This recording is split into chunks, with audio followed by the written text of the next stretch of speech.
Shalom seluruh jemaat yang saya kasih dalam Tuhan. Senang sekali kita ada di penghujung tahun 2022 dan kita memasuki bulan Desember. Saya percaya ini adalah bulan yang banyak ditunggu-tunggu orang percaya, yaitu bersama-sama merayakan Natal.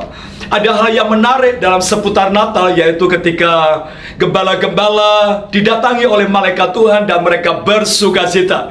Itu sebabnya tema gereja kita di bulan Desember ini adalah Rejoice of Kingdom, sukacita kerajaan.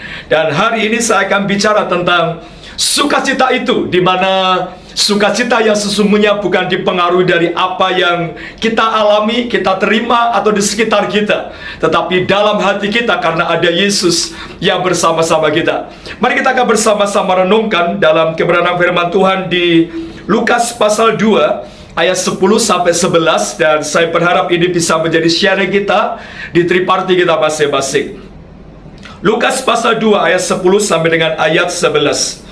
Lalu kata malaikat itu kepada mereka, "Jangan takut, sebab sesungguhnya aku memberitahukan kepadamu kesukaan besar untuk seluruh bangsa. Hari ini telah lahir bagimu juru selamat, yaitu Kristus Tuhan di kota Daud." Saudara, ketika bicara Natal, ada banyak kita fokus kepada pohon cemara.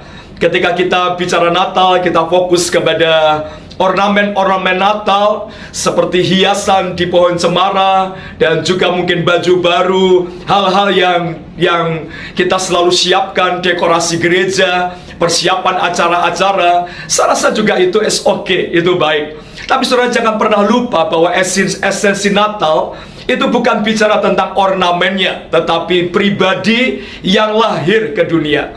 Siapa itu? Dia adalah Yesus.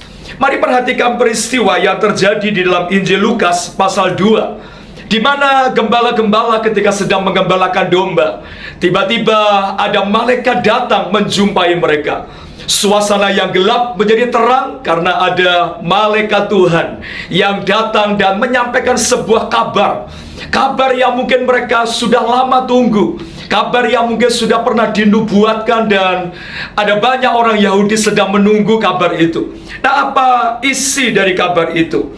Di dalam Lukas pasal 2 ayat 10 sampai yang ke-11 dikatakan di sana, "Lalu kata malaikat itu kepada mereka, jangan takut, sebab sesungguhnya aku akan memberitahukan kepadamu kesukaan besar untuk seluruh bangsa." Dan perhatikan kesukaan besar bagi seluruh bangsa. Apa dikatakan? Hari ini telah lahir bagimu juru selamat, yaitu Kristus Tuhan di kota Daud. Saudara, sukacita menjadi dambaan bagi banyak orang. Tapi ada banyak orang salah dalam hal bersukacita. Ada orang bersukacita karena hal-hal yang lahiriah. Ketika terima uang, ketika jabatannya naik, ketika mungkin relasinya mulai banyak, ketika ada keuntungan, saya rasa juga tidak salah. Tapi bukan itu sumber sukacita kita.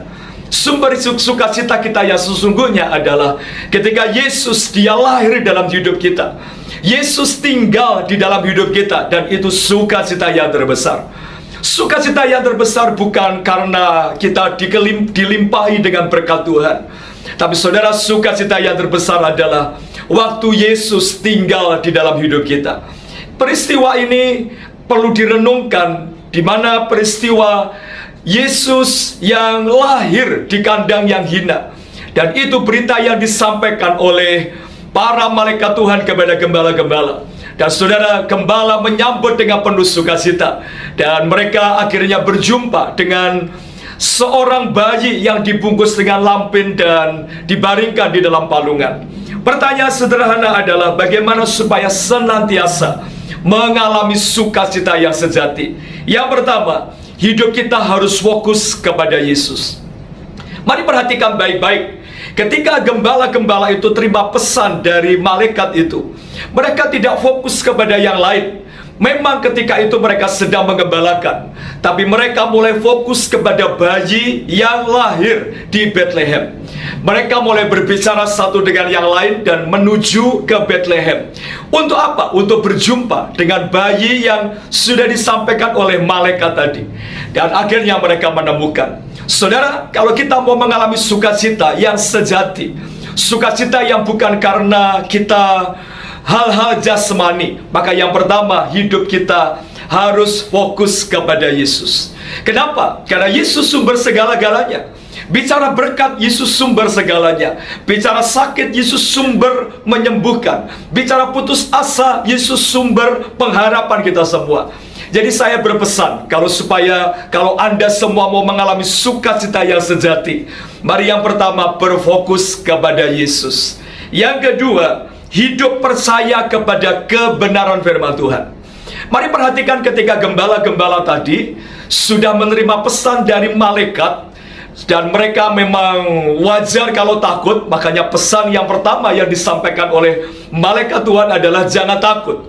Saudara, ketika mereka takut, mereka mendapat pesan jangan takut, dan malaikat Tuhan berpesan bahwa ada bayi yang lahir dan dia juru selamat dunia. Saudara, gembala-gembala ini tidak ragu. Mereka berbicara dan mereka mulai melangkah menuju Bethlehem. Jadi mereka mendengarkan dengan sungguh pesan itu. Jadi kalau kita mau terima sukacita dalam hidup kita, yang kedua, percaya kepada kebenaran firman Tuhan. Jangan ragu, jangan khawatir, karena firman Tuhan itu yang menjadi pegangan kehidupan kita. Yang terakhir, yang ketiga adalah hidup dengan iman.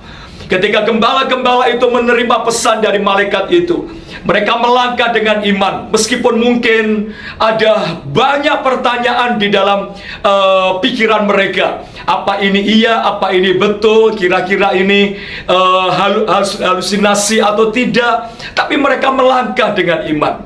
Saudara, kalau Anda mau mengalami sukacita yang luar biasa, apapun pergumulanmu, apapun masalah yang engkau hadapi, saudara, pesan saya, melangkahlah dengan iman.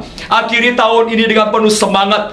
Jangan pernah khawatir. Kalau satu tahun Tuhan sudah berkati kita, saya percaya tahun depan Tuhan juga akan berkati kita.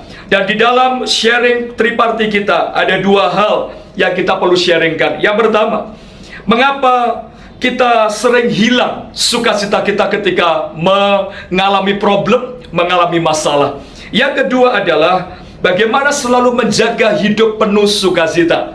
Saudara, ini yang harus kita sharingkan bersama-sama. Kenapa ini penting? Saya berharap kita menutup 2022 dengan penuh sukacita dari Tuhan. Karena 2023 ada perkara dahsyat yang Tuhan siapkan buat kita. Itu sebabnya, saudara jangan lupa juga berdoa. Ada pokok-pokok doa yang akan dipimpin PKS. Dan juga saudara bisa mendoakan rumah atau tempat yang saudara gunakan untuk triparti. Tetap semangat, selamat triparti, dan izinkan saya menyampaikan selamat Natal 2022 dan selamat tahun baru 2023. Kita akan berjumpa tahun depan dengan penuh sukacita yang luar biasa. Tetap semangat, tetap sukacita, dan salam Kingdom.